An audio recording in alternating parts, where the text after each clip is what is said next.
اور نکالیں گے زبور کی کتاب، اس کا 118 نمبر زبور، اور اس کی پہلی آیت سے لے کر ہم چوتھی آیت کی آخر تک خدا کے کلام کو پڑھیں گے۔ زبور 118، اس کی پہلی آیت سے لے کر چوتھی آیت تک ہم خدا کے کلام سے تلاوت سنیں گے۔ خدا کے کلام میں اس طرح سے مرغوب ہے: خداوند کا شکر کرو کیونکہ وہ بھلا ہے اور اس کی شفقت ابدی ہے۔ اسرائیل اب کہے کہ اس کی شفقت ابدی ہے۔ ہارون کا گھرانہ اب کہے کہ اس کی شفقت ابدی ہے۔ خداوند سے ڈرنے والے اب کہیں کہ اس کی شفقت ابدی ہے۔ کلام پاک کے پڑھے سنے سمجھے جانے پر خداوند کی خاص برکت ہو، آمین۔ مسیح یسوع میں میرے عزیز بہن بھائیوں، زبور 118 جو ہے یہ انتہائی دلچسپی کا حامل زبور ہے۔ اس کی اہمیت کا اندازہ آپ اس بات سے لگا سکتے ہیں کہ زبور 118 سے پہلے بائبل مقدس کے 594 ابواب ہیں۔ زبور 118 سے پہلے بائبل مقدس کے 594 ابواب ہیں، اور دلچسپی کی بات یہ ہے کہ زبور 118 کے بعد بھی بائبل مقدس کے 594 ابواب ہیں۔ یوں بائبل مقدس کا جو درمیانی باب ہے وہ زبور 118 ہے۔ بائبل مقدس کے کل ابواب کی تعداد جو ہے وہ 1189 ہے۔ عہد عتیق 929 ابواب پر مشتمل ہے، جبکہ نیا عہد نامہ 260 ابواب پر مبنی ہے۔ اس زبور کی دوسری جو وجہ شہرت ہے وہ یہ ہے کہ بائبل مقدس کی جو درمیانی یا وسطی آیت ہے وہ بھی زبور 118 کے اندر پائی جاتی ہے، اور وہ زبور 118 کی 8ویں آیت ہے جہاں پر لکھا ہے: خداوند پر توکل کرنا انسان پر بھروسہ رکھنے سے بہتر ہے۔ دو باتیں ہوگی اس زبور کی اہمیت کے حوالے سے۔ تیسری اس زبور کی اہمیت یہ ہے کہ یہ زبور بائبل مقدس کے سب سے بڑے باب یعنی زبور 119 جس کی 176 آیات ہیں، اور بائبل مقدس کے سب سے مختصر ترین باب یعنی زبور 117 کے وسط کے اندر زبور 118 پایا جاتا ہے۔ چوتھی بات، زبور 118 کی 15ویں آیت اکثر مسیحی گھرانوں کی چوکھٹوں پر آویزاں نظر آتی ہے۔ صادقوں کے خیموں میں شادمانی اور نجات کی راگنی ہوتی ہے۔ اس کے ساتھ ساتھ اس زبور کی وجہ شہرت ایک یہ بھی ہے کہ اس زبور کی 22ویں آیت کا اقتباس نئے عہد نامہ میں 4 دفعہ کیا گیا ہے، اور وہ آیت جس کا اقتباس 4 دفعہ نئے عہد نامہ میں ہوا ہے وہ کون سی ہے؟ جس پتھر کو معماروں نے رد کیا وہی کونے کے سرے کا پتھر ہو گیا۔ اس زبور کی چھٹی اہم بات یہ ہے کہ سنڈے اسکول کے لیے مشہور زمانہ گیت یہی ہے دن جو خداوند کا ہے، This is the day that the Lord has made, we shall rejoice and be glad in it۔ اسی زبور 118 سے اخذ کر کے لکھا گیا ہے۔ اس زبور کی 7ویں اہم بات یہ ہے کہ اس زبور کی 26ویں آیت کا استعمال کرتے ہوئے جب خداوند یسوع مسیح شاہانہ طور پر یروشلم شہر میں داخل ہوئے تو لوگ نعرے لگا رہے تھے، ہوشانہ ابن داؤد، مبارک ہے وہ جو خداوند کے نام سے آتا ہے۔ اس زبور کی 8ویں اہم بات یہ ہے کہ عید فصح کی شام یہودی لوگ زبور 113 سے لے کر زبور 118 تک چند مزامیر گایا کرتے تھے۔ زبور 118 کا شمار ان خاص عید فصح کی شام گائے جانے والے مزامیر میں ہوتا ہے جن کو میرے عزیزوں، میرے اور آپ کے منجی خداوند نے آخری فصح کی یاد مناتے ہوئے گایا ہوگا اور وہ گایا کرتے ہوں گے۔ اس زبور کی ایک اور خاص بات یہ ہے کہ مارٹن لوتھر، جو کہ اصلاح کلیسیا کا بانی تصور کیا جاتا ہے، وہ اسے اپنا خاص یا پسندیدہ ترین مزمور کہہ کر پکارتا ہے۔ اس کے الفاظ کچھ اس طرح سے ہیں: یہ میرا زبور ہے، یہ میرا چنیدہ مزمور ہے، گو میں سب مزامیر سے محبت رکھتا ہوں، مجھے تمام صحائف مقدسہ سے پیار ہے، لیکن یہ زبور میرے دل کے انتہائی نزدیک ہے اور مجھے اسے اپنا زبور کہنے کا خاص حق حاصل ہے۔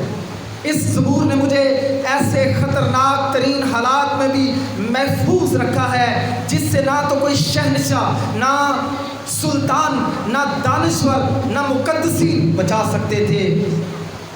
یہ زبور میرا دوست ہے، یہ مجھے دنیا کی تمام تر عزت اور طاقت سے کہیں بڑھ کر عزیز ہے۔ زبور 118۔ ان جملہ نکات کی روشنی میں ہم دیکھ سکتے ہیں کہ یہ زبور کس قدر اہمیت کا حامل ہے۔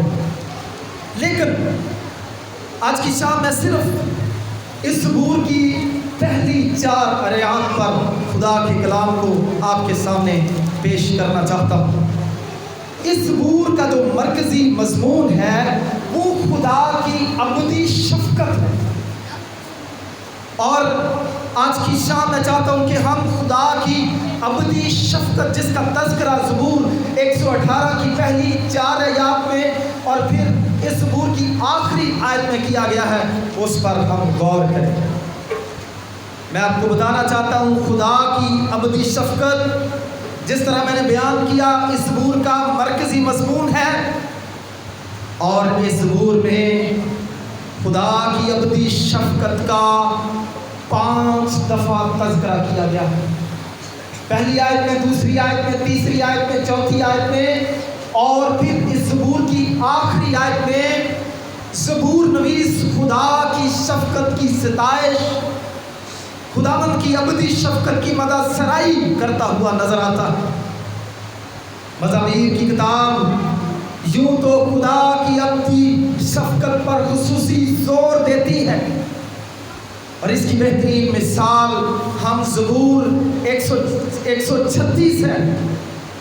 آپ کو یہ سن کر حیرانی ہوگی کہ یہ اصطلاح خداوند کی ابدی شفقت زبور 136 میں 26 دفعہ مستعمل، اور 26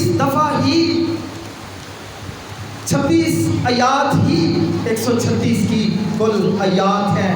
یوں ہر ایک آیت کے اندر جس چیز کی ستائش، تعریف کی گئی ہے وہ خداوند کی شفقت ہے۔ اس لیے نہ صرف زبور 118، نہ صرف زبور 136، بلکہ زبور 103 کے اندر بھی خداوند کا بندہ مرد خدا موسیٰ خداوند کی شفقت کی، خداوند کی ابدی شفقت کی تعریف کرتا ہوا نظر آتا ہے۔ میں آپ کی دلچسپی کے لیے، آپ کی معلومات کے لیے بتانا چاہتا ہوں، اگرچہ اس کا ترجمہ جو ہے وہ رحمت کیا گیا ہے پنجابی زبان میں، صدا دیکر ہے رحمت ساٹھے رب دی، اور زبور 136 بھی جب ہم پنجابی میں گاتے ہیں تو وہاں پر شفقت کا ترجمہ جو ہے وہ پنجابی زبان میں رحمت کیا گیا ہے، اور ہم یہی گاتے ہیں شکر یہوہ دائی کرو کرو شکر یہوہ دا، پھر ہم بار بار کہتے ہیں رحمت ہوتی ہے صدا۔ میرے عزیزو، آخر خداوند کی شفقت کیا چیز ہے جس کی بابت زبور 118 کا مصنف اس زبور میں 5 دفعہ کہتا ہے خداوند کا شکر کرو کیونکہ وہ بھلا ہے اور اس کی شفقت ابدی ہے۔ یہ خداوند کی شفقت کیا چیز ہے؟ خداوند کی شفقت کے لیے مستعمل عبرانی زبان کا لفظ حسید یا خسید سے مراد خدا کا وہ کرم، خدا کا وہ رحم، ترس، فضل ہے جو وہ اپنے بندوں پر کرتا ہے۔ کسی شخص نے کہا خدا کی شفقت یہ خدا کی وہ محبت اور الفت نہیں جو خدا تعالیٰ تمام دنیا کے لیے رکھتا ہے، بلکہ اس سے مراد وہ خاص محبت اور الفت ہے جو صرف اور صرف خدا تعالیٰ اپنے ساتھ رشتے میں بندے لوگوں کے ساتھ دکھاتا ہے۔ خدا کی ابدی شفقت جو ہے یہ خدا کی وہ خاص محبت، خدا کی خاص الفت ہے، خدا کی خاص کرم نوازی ہے جو خدا صرف و صرف اپنے ساتھ عہد کے رشتے میں بندے لوگوں کے ساتھ دکھاتا ہے۔ رحمت رب دی اونا اتے جیڑے خوف مناون۔ اور جب ہم زبور 103 میں انہی الفاظ کو پڑھتے ہیں تو خداوند کی شفقت خدا سے ڈرنے والوں پر ہے، خداوند کے خوف میں رہنے والوں پر خدا کی شفقت جو ہے وہ ظاہر ہوتی ہے۔ ان پہلی 4 آیات کے اندر خداوند کا بندہ زبور نویس میرے عزیزو بنی اسرائیل قوم کو، ہارون کی نسل کو اور خداوند سے ڈرنے والوں کو خداوند کی ابدی شفقت کے لیے ستائش کرنے کی دعوت دیتا ہے، تحریک دیتا ہے۔ اور ہمیں بھی آج کی شام خداوند کی شفقت کی تعریف کرنی ہے۔ جب ہم اپنے اس چرچ کی سالگرہ کو منانے کے لیے، جنم دن کو منانے کے لیے یہاں پر آئے ہیں تو در حقیقت ہمیں کسی اور شخص کی مہربانی کے لیے ہمیں اس کو اپریشیٹ نہیں کرنا، بنیادی طور پر یہ کام خداوند نے سر انجام دیا ہے، اس کی شفقت کی بدولت ممکن ہوا ہے۔ اسی لیے کلام میں لکھا اگر خداوند ہی گھر نہ بنائے تو بنانے والوں کی محنت ابس ہے۔ اگر آج آپ کلیسیا کی صورت میں موجود ہیں تو خداوند کی ابدی شفقت کی بدولت، اگر آپ نے اس گھر کی تعمیر کے کام کو انجام دیا ہے، خدا نے آپ کو وسائل دیے، آپ نے اس چرچ کو 5 سال قبل تعمیر کیا، تو یہ کس کی بدولت ہے؟ یہ خداوند کی شفقت کی بدولت ہے، اور خدا کی شفقت کی بدولت آپ اس مقام پر پہنچے ہیں۔ اور یقیناً آج کی شام آپ کو خداوند کی شفقت کی تعریف اور تمجید کرنے کی ضرورت ہے۔ میرے عزیزو، خداوند کی شفقت کی تعریف خداوند کا عظیم نبی یرمیہ بھی اپنی کتاب کے اندر نوحہ میں کرتے ہوئے نظر آتا ہے، اور وہ کہتا ہے یہ خداوند کی شفقت ہے کہ ہم فنا نہیں ہوئے، اس کی رحمت لازوال ہے، وہ ہر صبح تازہ ہے، تیری وفاداری عظیم ہے۔ میرے عزیزو، اس حوالے کے اندر یرمیہ نبی بھی نوحہ کے اندر خداوند کی شفقت کی مدح سرائی کرتے ہوئے نظر آتا ہے، اور اس زبور کی پہلی 4 آیات کے اندر اور پھر آخری آیت کے اندر بھی خداوند کا بندہ زبور نویس جو ہے وہ بنی اسرائیل کو من حیث القوم بطور نیشن ان کو اس بات کی تحریک دیتا ہے کہ وہ خداوند کی ابدی شفقت کی تعریف کریں، اور پھر وہ کہتا ہے کہ ہارون کا گھرانہ اب کہے کہ خداوند کی شفقت ابدی ہے، اور پھر تیسرا گروپ جس کو وہ مخاطب کرتے ہوئے کہتا ہے ان کو تحریک دیتا ہے کہ وہ خداوند کی شفقت کی تعریف کریں وہ ہے خدا سے ڈرنے والے، آپ کہیں کہ اس کی شفقت ابدی ہے۔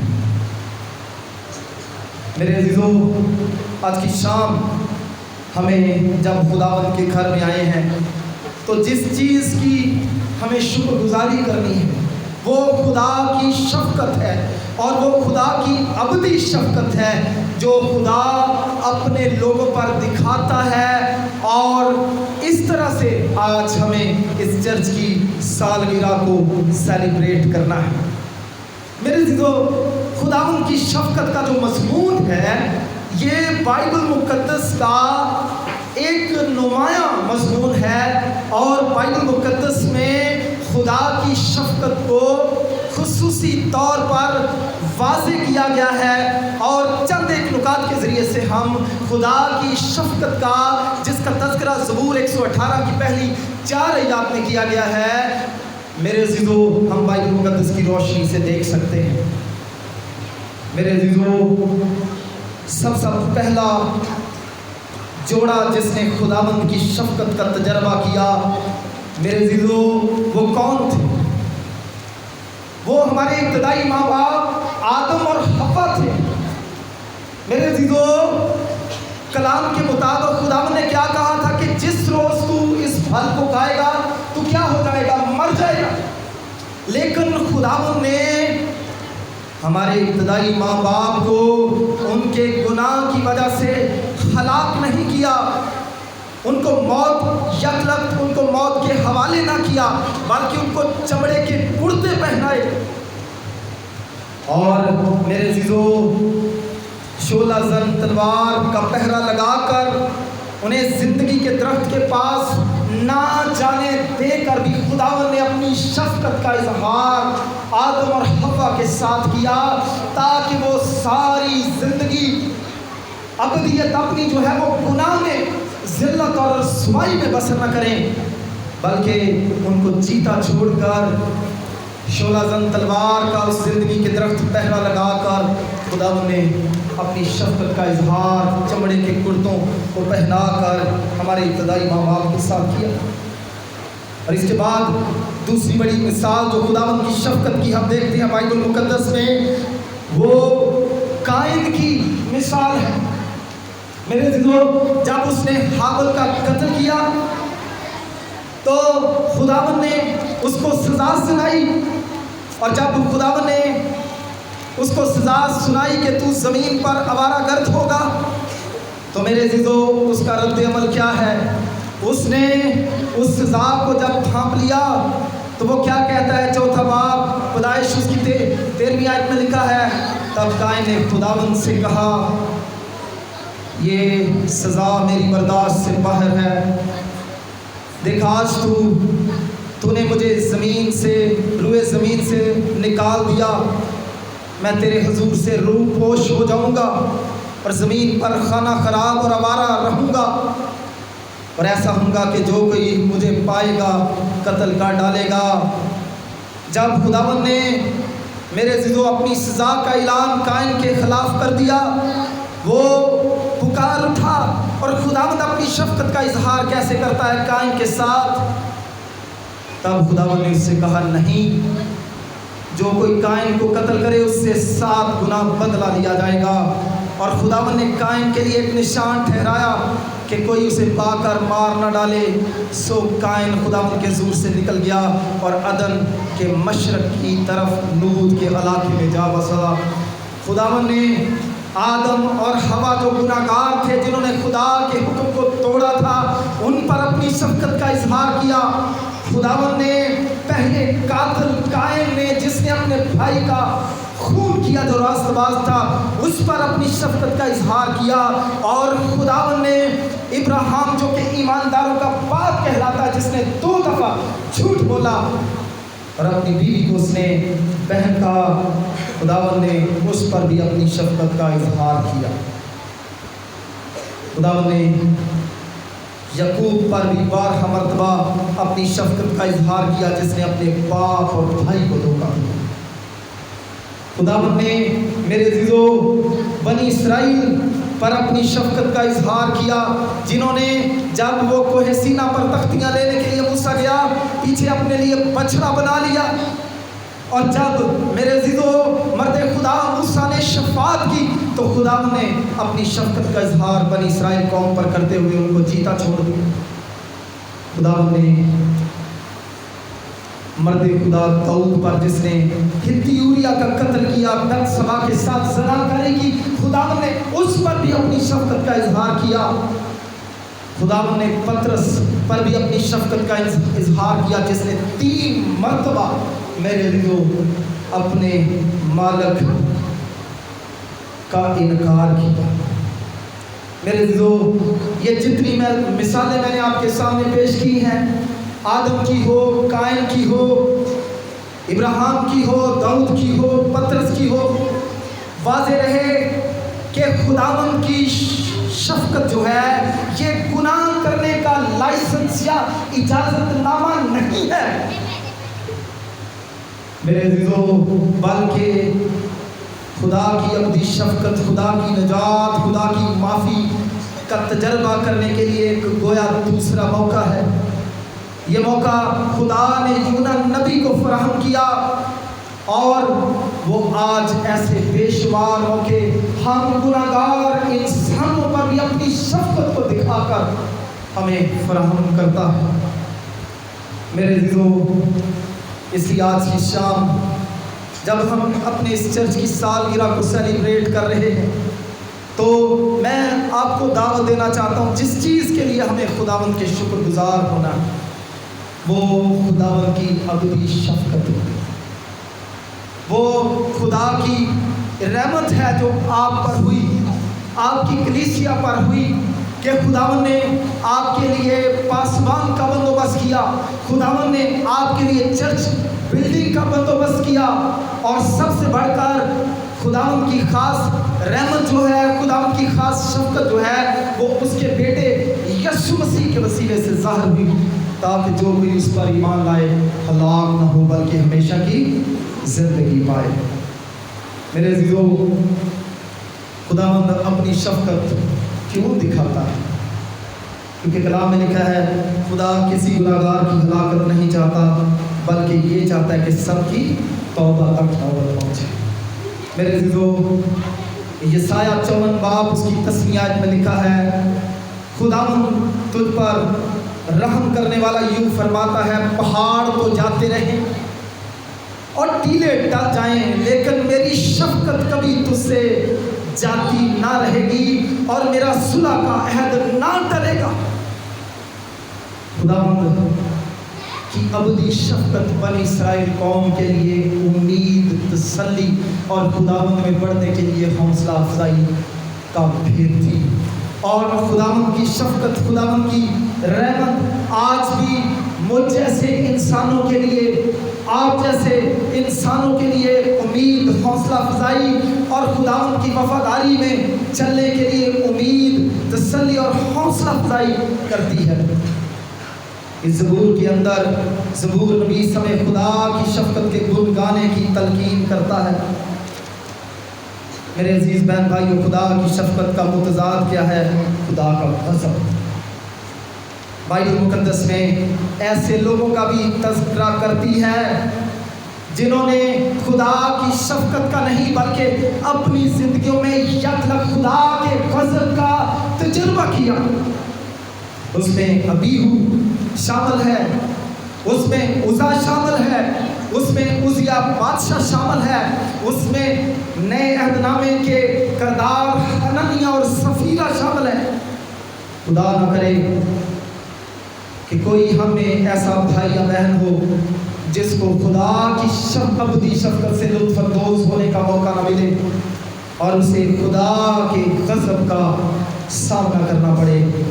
اس لیے میرے عزیز بہن بھائیو، آئیے آج ہم خداوند کی ابدی شفقت کے لیے خداوند کا شکر کریں۔ ہم اگر اپنی زندگیوں میں کمزوریوں کو دیکھتے ہیں، گناہوں کو دیکھتے ہیں، بدیوں کو دیکھتے ہیں تو ہمیں خداوند یسوع مسیح کی شفقت کو مانگنے کی ضرورت ہے۔ اس کی رحمت کو اپنی زندگیوں کے لیے مانگنے کی ضرورت ہے۔ اور اگر آج تک خداوند نے اپنی ابدی شفقت کو آپ پر دکھایا ہے تو ہمیں خداوند کی شفقت کا ناجائز فائدہ نہیں اٹھانا، خدا کی اس ابدی شفقت کی حقارت نہیں کرنی، خدا کی شفقت کو گناہ کرنے کا لائسنس سمجھ کر گناہ اور بدی میں لگے نہیں رہنا، بلکہ اپنی زندگیوں کو خداوند یسوع مسیح کے سپرد کرنا ہے تاکہ خداوند کی اور شفقت ہم پر ہوتی رہے۔ میرے عزیزو، میں چاہتا ہوں کہ ہم ان آیات کو ضرور گھر جا کر بھی پڑھیں اور بار بار پڑھتے رہیں اور ہمیشہ خداوند کی شفقت کی تعریف اور گن گاتے رہیں۔ خداوند کا شکر کرو کیونکہ وہ بھلا ہے اور اس کی شفقت ابدی ہے۔ اسرائیل اب کہے کہ اس کی شفقت ابدی ہے، ہارون کا گھرانہ اب کہے کہ اس کی شفقت ابدی ہے، خداوند سے ڈرنے والے اب کہیں کہ اس کی شفقت ابدی ہے۔ پوری بنی اسرائیل قوم کو زبور نویس خداوند کی شفقت کی تعریف کرنے کی دعوت دیتا ہے، پھر وہ کاہنوں کو، ہارون کے گھرانے کو بالخصوص مخاطب کرتا ہے کہ وہ خداوند کی شفقت کی تعریف کریں، اور پھر وہ تمام خداوند سے ڈرنے والوں کو خداوند کی شفقت کی تعریف کرنے کی دعوت دیتا ہے، جس میں ہو سکتا ہے نسلی یہودی شامل نہ ہو لیکن غیر اقوام سے تعلق رکھنے والے وہ لوگ بھی شامل ہو سکتے ہیں جو غیر قوم ہوتے ہوئے بھی یہوہ خدا پر ایمان لائے تھے اور وہ خداوند کے خوف میں اپنی زندگی گزارتے تھے۔ آج میں یہی خیال آپ کے سامنے رکھنا چاہتا ہوں، ہمیں ہر روز خداوند کی ابدی شفقت کے لیے شکر گزار ہونا ہے، اس کی تعریف کرنی ہے بطور کلیسیا ہم جو خدمت میں ہیں، کیونکہ ہارون کے گھرانے کو بھی خصوصی طور پر مخاطب کیا گیا ہے، ان کو بھی وہ کہتا ہے کہ ہارون کا گھرانہ اب کہے کہ اس کی شفقت ابدی ہے۔ ہارون دے گھر دے سارے کاش آکھن مار کے نعرے۔ میرے عزیزو، جو خدا کا خوف رکھتے ہیں دیگر لوگوں کو بھی خداوند کی شفقت کی تعریف کرنے کے لیے کہا گیا ہے، اس لیے ہمیں ہر روز اپنی زندگیوں میں جس ہم کیپیسٹی میں ہیں، کلیسیا کے رکن ہیں، خدمت میں ہیں یا خداوند کا ڈر اور خوف رکھنے والے ہیں، ہمیں ہمیشہ خداوند کی ابدی شفقت کے لیے خداوند کے شکر گزار ہونا ہے۔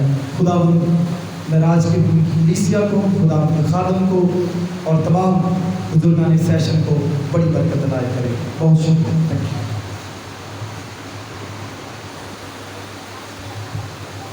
بہت شکریہ خداوند کے